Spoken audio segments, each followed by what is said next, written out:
Европската унија влегува во трка за обезбедување критични минерални суровини, неопходни за зелената транзиција и намалување на увозот. Истовремено соседна Грција подготвува 5 стратешки рударски и рециклажни проекти, меѓу кои бакарно-златните рудници Скуриес и Сапес, третирајќи ги како клучни инвестиции за економската и енергетската транзиција.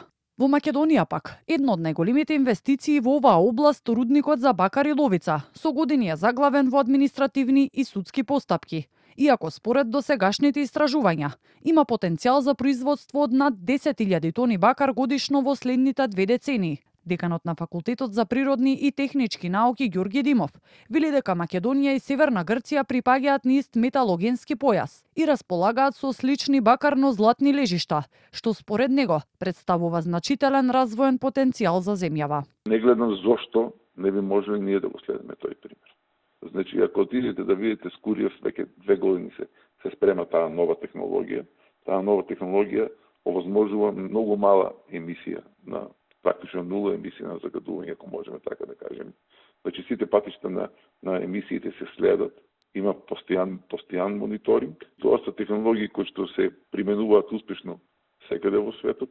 Се оно што се прави во овој момент, да речем, во европските земји, целото тоа треба да се преслики тука.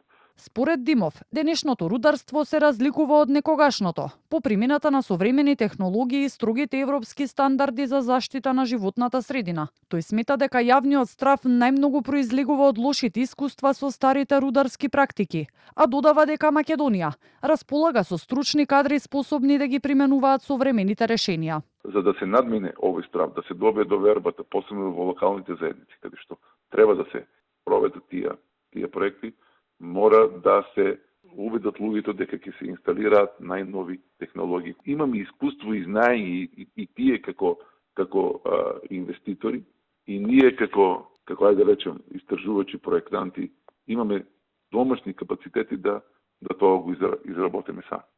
Во меѓувреме, владата започна постапка за анализа на теренот и потенцијалните наоѓалишта на ресурси во 27 општини од источниот и југоисточниот дел од земјава. Еколошките здруженија пак предупредуваат дека тоа може да отвори пат за нови рударски проекти и најавуваат реакции и протести поради можни последици врз животната средина.